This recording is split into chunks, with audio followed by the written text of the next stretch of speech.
예수님께서 약속하신 말씀을 붙잡고 제자들이 기다리면서 기도했죠. 그리고 오순절날 성령께서 임하시는 것을 경험하게 됩니다. 성령에 충만케 된 제자들이 각기 다른 언어로 하나님의 큰 일을 말하게 되지요. 오순절 순례객으로 예루살렘을 방문했던 디아스포라 유대인들이 이 제자들이 성령의 말하게 하심을 따라 하나님의 큰 일을 이야기하는 걸 듣게 됩니다. 그때 이 사람들이 어떻게 반응했을까요? 이 오순절 순례객들의 반응이 12절과 13절에 이렇게 기록되어 있습니다. 다 놀라며 당황하여 서로 이르되 이 어찌 된 일이냐 하며, 또 어떤 이들은 조롱하여 이르되 그들이 새 술에 취하였다 하더라. 이 오순절 순례객들의 반응은 크게 세 가지예요. 첫 번째는 모두 놀라게 됩니다. 이게 가장 기본적인, 어찌 보면 1차적인 반응인데, 뭔가 기이한 일을 목격했을 때 자연스럽게 나오는 놀람, 이런 것이겠죠. 두 번째는 뭐냐면 당황했다라고 성경이 기록하고 있습니다. 다른 한글 성경에는 어안이 벙벙하게 되었다라고 적고 있는데, 뜻밖의 일을 당하니까 정신을 차릴 수가 없고 기가 막혀가지고 말문이 막힌 상태, 이런 뜻입니다. 여하튼 자기들이 목격한 일에 대해서 전혀 이해가 되지 않는 그런 상태가 된 겁니다. 그리고 마지막 세 번째, 일부의 사람들은 아주 재빠르게 이 제자들이 성령 충만해서 각기 다른 말로 하나님의 큰 일을 이야기하는 것에 대해 결론을 내립니다. 예수님의 제자들을 조롱합니다. 왜냐하면 저 사람들이 이른 아침부터 술 취해서 저런다라고 말을 하게 되는 거죠. 사실 여러분, 이것은 합리적이거나 또는 이성적이지 않은 판단입니다. 성급한 결론입니다.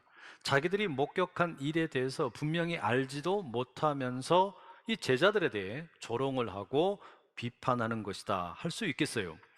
결국에 이 오순절의 순례객들의 반응을 정리를 해놓고 보면, 그것이 놀라는 일이 되었든 어안이 벙벙해지는 게 되었든 아니면 조롱하는 것이 되었든, 이 사람들은 성령의 충만함을 전혀 이해하지 못하고 있는 겁니다. 이 사람들은 지금 제자들에게 나타난 성령의 역사, 또 성령 충만의 어떤 이 현상들 전혀 헤아리지를 못하는 거예요. 그래서 조롱하는 것과 같은 일이 벌어졌겠죠. 여러분, 오늘도 이런 일들이 우리 주변에 종종 있습니다. 특별히 기독교 신앙에 대해서 조롱하는 사람들이 꽤 많이 늘어나고 있어요. 너 아직도 교회 다니냐? 너 아직도 그 하나님이라는 걸 믿냐? 예수라는 걸 믿냐? 그건 다 신화야. 그런 걸 왜 믿냐? 이런 이야기를 우리가 종종 듣고는 합니다. 그게 특별히 과학자들 가운데 그렇게 이제 종교에 대해서, 특별히 기독교를 비판하는 분들이 상당히 있어요. 그 대표적인 분이 리처드 도킨스와 같은 옥스퍼드 대학교의 명예 교수이죠. 본래 생물학자인데 무신론자로 훨씬 더 유명합니다. 이기적 유전자, 만들어진 신, 이런 책으로 아주 베스트셀러 작가가 됐죠. 리차드 도킨스처럼 유전학, 어떤 그 DNA를, 유전자를 열심히 연구했던 학자들은 그러면 다 무신론자가 되는 거냐, 다 하나님을 버리느냐? 꼭 그렇지는 않더라는 말이에요. 리처드 도킨스처럼 유전자에 대해서 아주 정통하고 최고의 반열에 올라 있는 학자 가운데 프랜시스 콜린스라는 분이 있어요.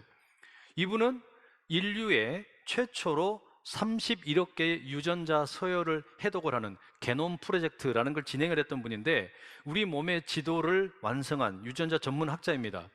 코로나 팬데믹 기간에는 미국의 국립보건원 원장으로 이 바이러스에 대응해서 싸웠고, 그 가운데 뭐라고 이야기하냐면, 자신의 이 과학 연구가 깊어지면 깊어질수록 이 과학이라는 학문이 나의 신앙과 대치되고 상반되고 부딪히는 게 아니라, 도리어 나는 이 과학 학문을 통해서 나의 신앙이 훨씬 더 깊어졌다라고 이야기합니다.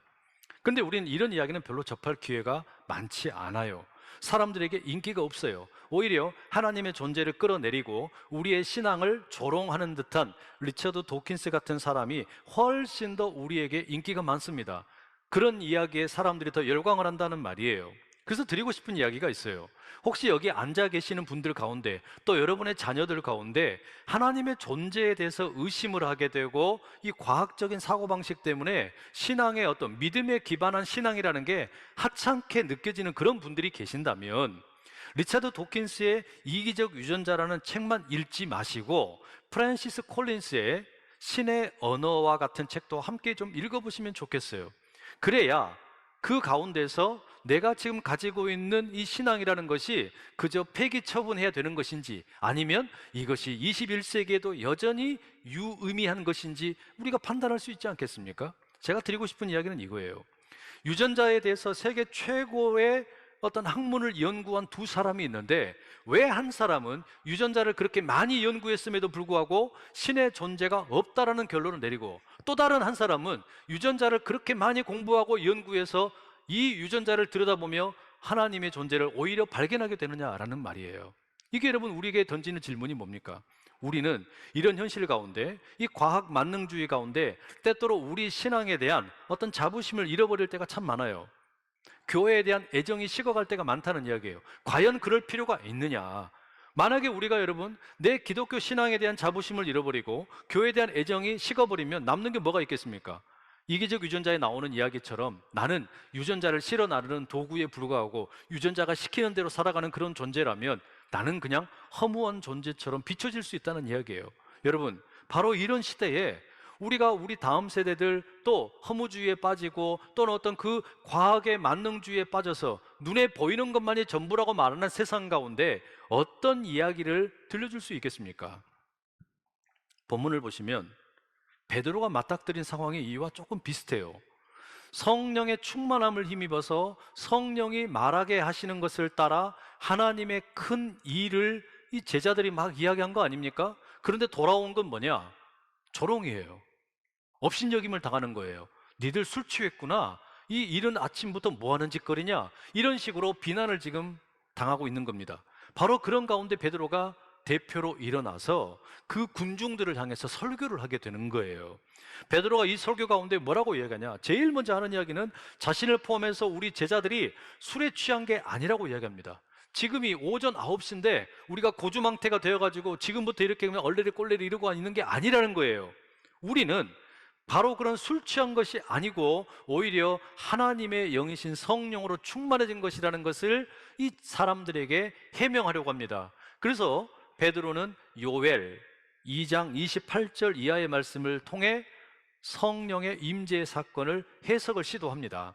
17절 말씀 한번 같이 읽어보시죠. 시작. 하나님이 말씀하시기를 말세에 내가 내 영을 모든 육체에 부어주리니 너희의 자녀들은 예언할 것이요 너희의 젊은이들은 환상을 보고 너희의 늙은이들은 꿈을 꾸리라. 베드로가 요엘서 2장 28절의 말씀을 인용을 한 겁니다. 이걸 왜 인용했냐? 여러분, 구약시대에도 성령께서 몇몇 사람을 찾아가서 그들을 감동시키셨어요. 성령의 충만함에 이르게 하신 겁니다. 특별히 예언자들이 그런 경험을 많이 했죠. 그래서 예언자들이 성령의 충만함 가운데 백성들에게 가서 하나님의 말씀을 가르치기도 하고 그것을 선포하기도 했습니다. 그런데 요엘의 예언의 말씀은 뭐냐? 하나님의 때가 되면, 마지막 때가 되면 하나님께서 하나님의 영을 몇몇 사람에게만, 소수에게만 부어주는 게 아니라 모든 사람에게 부어주실 것이다.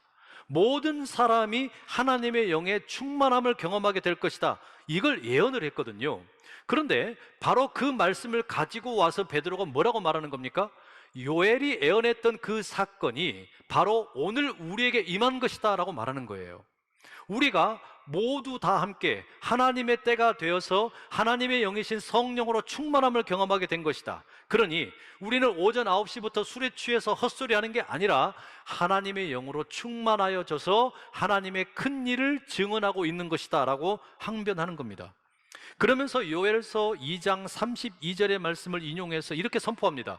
누구든지 주의 이름을 부르는 자는 구원을 받으리라. 누가 되었든지 간에 예외 없이, 제한 없이 주의 이름을 부르는 자는 성령의 충만함을 입게 되고 구원을 받게 될 거라는 거예요. 아주 그냥 귀가 솔깃한 이야기 아닙니까? 그럼 여러분, 이 군중들이 궁금할 거예요. 도대체 그 주가 누구냐? 우리가 불러야 할 그 주의 이름이라는 게 누구의 이름이냐? 이런 생각이 들겠잖아요. 바로 그런 사람들의 궁금증에 대해서 베드로가 분명하게 선포합니다. 바로 그 주님이 나사렛 예수다. 너희들이 그 법 없는 자들의 손을 빌려가지고 못 박아 죽인 나사렛 예수다. 그런데 그 나사렛 예수가 십자가에 달려 죽었으나 하나님께서 그를 사망 권세 가운데서 일으키셔서 부활의 생명을 주셨다. 이걸 증거하는 거예요. 베드로의 설교의 내용이 바로 그겁니다. 기가 막힌 복음의 요약이죠. 덧붙여서 베드로가 계속 설교합니다. 시편의 16편 8절, 110편 1절의 말씀을 인용을 해서 계속 설교하다가 36절에 가면 자기의 설교를 듣고 있는 사람들, 그 청중들을 그야말로 그냥 카운터 펀치로 때려버려요. 36절 이렇게 되어 있습니다. 함께 읽어보시죠. 시작. 그런즉 이스라엘 온 집은 확실히 알지니 너희가 십자가에 못 박은 이 예수를 하나님이 주와 그리스도가 되게 하셨느니라. 기가 막힌 거예요. 지금 이 모여있는 오순절의 순례객들이 궁금했던 건 뭡니까? 이 제자들이 도대체 어디에서 무슨 일이 일어나가지고 우리에게 각자 자기들의 말로 하나님의 큰 일을 증거하나? 이게 하도 희한해서 놀란 거 아닙니까? 그래서 당황을 했어요. 때로는 조롱하기도 했습니다. 그런데 베드로가 뭐라 그래요? 요엘서 말씀 빌려서 우리는 지금 하나님의 때가 되어서 모두에게 약속된 성령을 경험한 거다. 근데 이 성령의 충만한 가운데 누구든지 주의 이름을 부르는 자가 구원을 받는다. 근데 그 주님이 누구냐? 너희들이 못 박은 예수다. 니들 어떡할래? 니들 어떡할래? 너희들이 못 박은 나사렛 예수가 하나님으로 인하여 주님이 되고 메시아가 되었다. 이제 당신들 큰일 났다. 우리 보고 술 취해서 조롱한다 그랬지? 술 취해서 이런 소리 한다 그랬지? 그렇게 조롱했지? 어떡할래? 많은 설교자들이 성경 말씀을 읽기는 읽었는데 성경 이야기를 안 하고 아무 상관없는 이야기를 많이 하시는 때가 있어요. 다 그런 건 아니지만 하나님께서 무슨 말씀을 하셨는지 무슨 행동을 하셨는지 여기에 관심을 두는 게 아니라 어떤 걸 이야기해야 사람들이 좋아할까? 뭐가 사람들의 어떤 귀를 솔깃하게 만들까? 저 사람들을 더 이렇게 호기심을 자극할 수 있는 게 뭘까? 이런 이야기만 잔뜩 늘어놓는 경우가 많다는 말이에요. 안타깝지만 그런 설교는 좋은 설교라고 말하기는 어려워요. 바울이 로마서 10장 17절에서 믿음은 들음에서 난다라고 이야기했어요. 듣다 보면 믿음이 생긴다는 이야기입니다. 근데 뭘 들어야 믿음이 생길까요? 우리가 돈 잘 버는 이야기? 아니면 우리 그냥 마음이 평안해지는 이야기? 아니면 내가 유명해지는 이야기? 내가 명예롭게 사는 이야기? 그런 거 아니에요. 우리의 믿음이 생겨나게 되는 그 들음이라고 하는 것은 분명하게 하나님이 무슨 일을 행하셨냐라는 거예요. 하나님이 도대체 무슨 일을 행하셨는가라는 것을 계속해서 듣다 보면 뭐가 생기는 겁니까? 믿음이 생기는 거예요. 여러분 이걸 믿으실 수 있기를 축복합니다. 우리가 하나님이 행하신 일을 계속해서 듣다 보면 하나님에 대한 믿음이 생겨난단 말이에요. 누가복음과 사도행전의 저자인 이 저자 누가는 믿음이 들음에서 난다라는 것에 대해 염두에 두고 있었던 것 같습니다. 그래서 그가 누가복음 1장 1절에서 4절에 이 책을 기록하는 목적을 이렇게 적고 있어요. 우리 중에 이루어진 사실에 대하여 처음부터 목격자와 말씀에 일꾼된 자들이 전하여 준 그대로 내력을 저술하려고 붓을 든 사람이 많은지라. 그 모든 일을 근원부터 자세히 미루어 살핀 나도 데오빌로 각하에게 차례대로 써 보내는 것이 좋은 줄 알았노니 이는 각하가 알고 있는 바를 더 확실하게 하려 함이로라. 그러니까 누가복음을 왜 썼냐?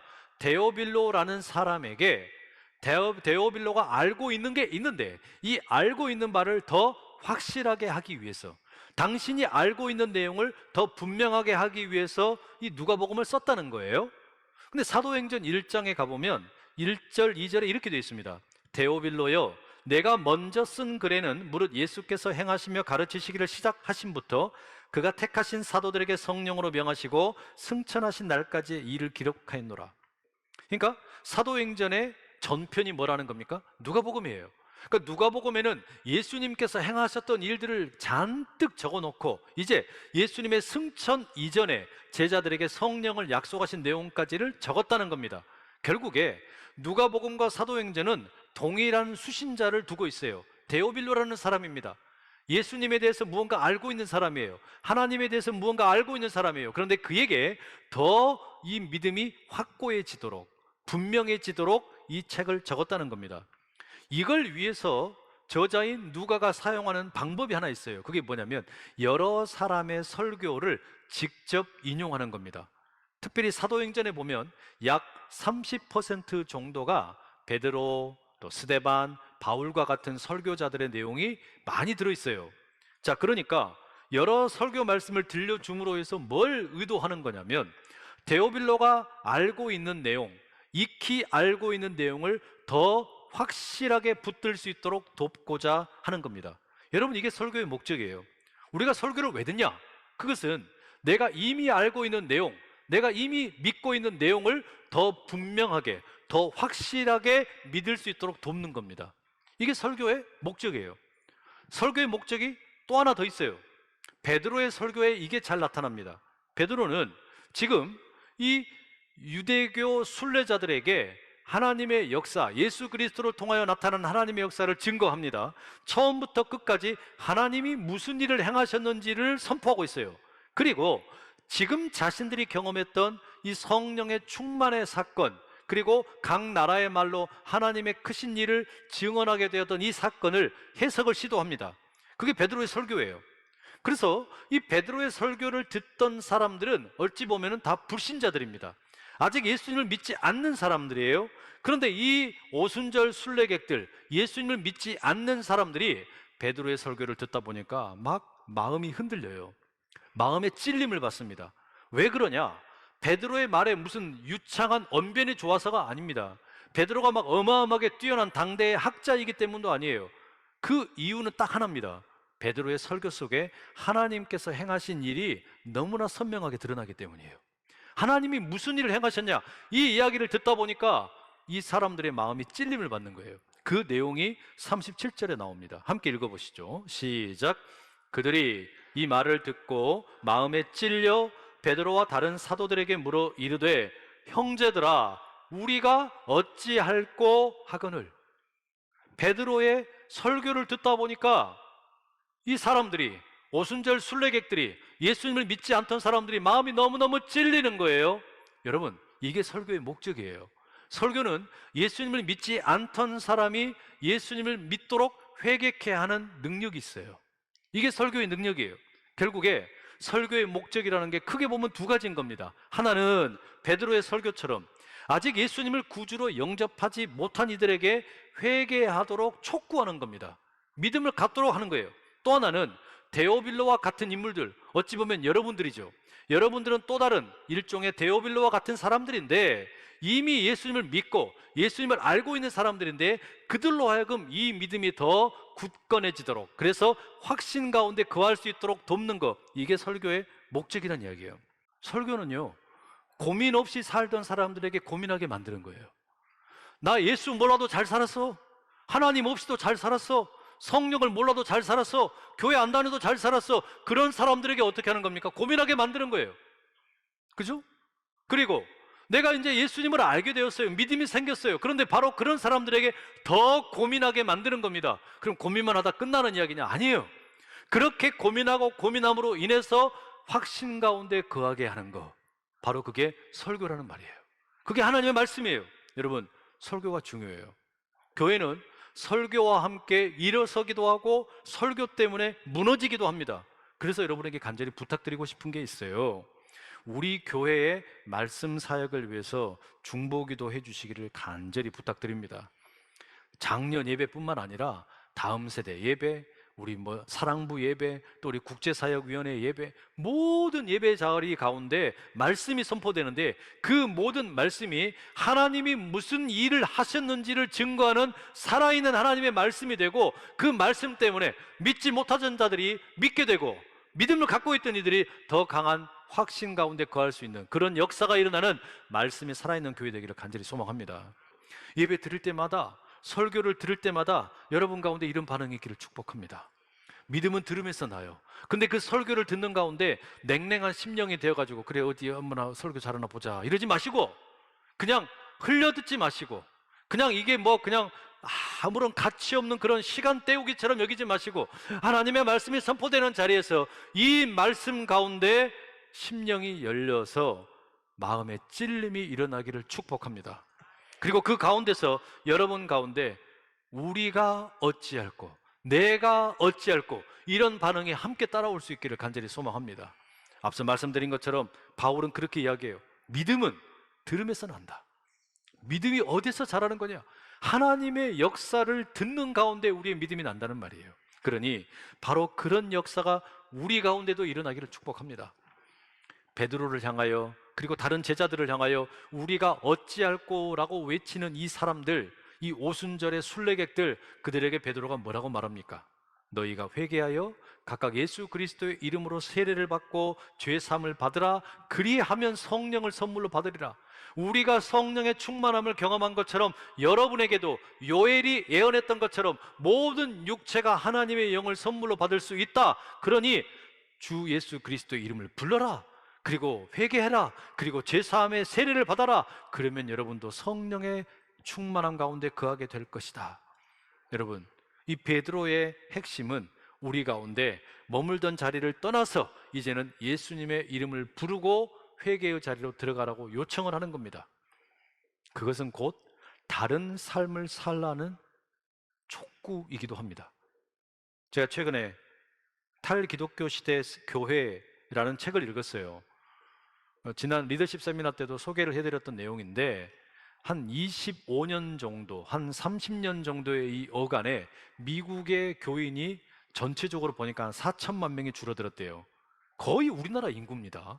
어마어마하게 많은 종교 인구의 변화가 일어났는데, 이 사람들이 떠난 이유를 나눠보니까 한 4개 정도로 카테고리가 분류가 되는 거예요. 그러면 그 중에 제일로 많은 비중을 차지하는 게 어떤 사람들이냐? 어떤 사람들이 교회를 떠났나 봤더니 명목상의 크리스찬이에요. 명목상의 크리스찬이 뭐냐? 교회에 와가지고 사람들 만나는 건 좋아요. 같이 함께 밥 먹는 것 좋아요. 같이 함께 뭐 봉사하는 것도 좋아요. 여기에서 뭐 내가 한 자리 차지하는 것도 좋아요. 다 좋아요. 그런데 예수를 믿질 않는 거예요. 그게 명목상의 성도입니다. 여기 와가지고 사람들 만나서 밥 먹고 뭐 봉사하고 섬기고 하는 거 다 잘해요. 그런데 결정적으로 예수를 믿지를 않는 겁니다. 그러다 보니까 세상의 다양한 가치관이 들어오게 되면, 그 충돌을 경험하게 되면, 특별히 코로나로 인해서 대면 예배를 드리지 못하는 상황이 되면 어떻습니까? 자연스럽게 교회를 떠나버렸다는 거예요. 쉽게 믿음의 자리를 떠나는 겁니다. 여러분, 우리가 스스로를 한번 가만히 질문을 해볼 필요가 있습니다. 나는 명목상의 성도냐, 아니면 헌신된 제자냐라는 말이에요. 나는 나에게 뭔가 좋은 일이 있고 나에게 기뻐하는 일이 있을 때는 예수님을 아이돌처럼 따라다니는 팬이냐, 아니면 예수님과 함께 십자가를 짊어지고 가는 제자냐라는 말이에요. 그걸 확인하는 것은 말로는 불가능합니다. 삶을 통해서만 확인할 수 있어요. 베드로의 설교를 듣고 그날 3,000명이 회개를 했습니다. 유대교의 그 어떤 지경에 머물러 있는 게 아니라 이제는 예수님을 구주로 영접을 하고 예수님을 그리스도로 영접을 하고 다른 삶을 살겠다고 다짐을 한 겁니다. 엄청난 변화죠. 이들의 삶에 어떤 변화가 일어났나? 42절에 이렇게 적고 있어요. 그들이 사도의 가르침을 받아 서로 교제하고 떡을 떼며 오로지 기도하기를 힘쓰니라. 이게 여러분 교회의 본질이에요. 교회가 수많은 일을 하지만 결국에 이렇게 마음을 돌이켜서 회개하고 누구든지 주의 이름을 부르는 자가 구원을 받게 된다는 이 말씀 붙잡고 새로운 삶을 살게 된 사람들에게 나타난 변화가 뭐냐? 배우기를 싫어하지 않는 거예요. 말씀의 가르침을 사모하는 겁니다. 말씀의 가르침이 늘 가득한 겁니다. 그리고 뭐가 따라옵니까? 서로 교제합니다. 성도들이 서로 인격적인 교제를 나누어요. 그리고 떡을 뗍니다. 떡을 뗀다라는 거 우리 주 예수 그리스도의 몸에 참여하는 일종의 성찬과 같은 일이겠죠. 그리고 기도를 합니다. 다른 많은 일이 아무리 많아도 결국에 가르치는 일, 교제하는 일, 떡을 떼는 일, 그리고 기도하는 일, 이게 교회의 본질이었다는 이야기예요. 바로 이걸 통해서 이들은 변화된 삶을 살아갈 수 있게 되었어요. 43절 이하에 보면 이들이 어떤 삶을 살았는지 더 구체적으로 보여줍니다. 결국의 핵심은 뭐냐? 말씀 때문에 찔림을 받았던 성도들, 그들이 회개하고 돌이켜서 세례를 받고 이제 하나님의 백성으로 교회의 일원이 되어서 시작을 하는 거예요. 달라진 삶을 사는 거예요. 여러분, 우리가 이 말씀 가운데서 스스로에게 한번 질문을 했으면 좋겠어요. 나는 정말로 설교 말씀에 대해서 어떻게 반응하고 있는가? 하나님의 일하심, 하나님께서 무슨 일을 행하셨나? 이 이야기를 들으면 나는 이것을 통해 내 믿음이 성장하고 있는가? 또 하나, 나는 혹시 교회에 앞마당만 왔다 갔다 하는 명목상의 성도인가? 아니면 참으로 헌신된 제자인가? 우리 스스로에게 질문해보고 곱씹어보는 이 한 주간 될 수 있기를 간절히 축복합니다.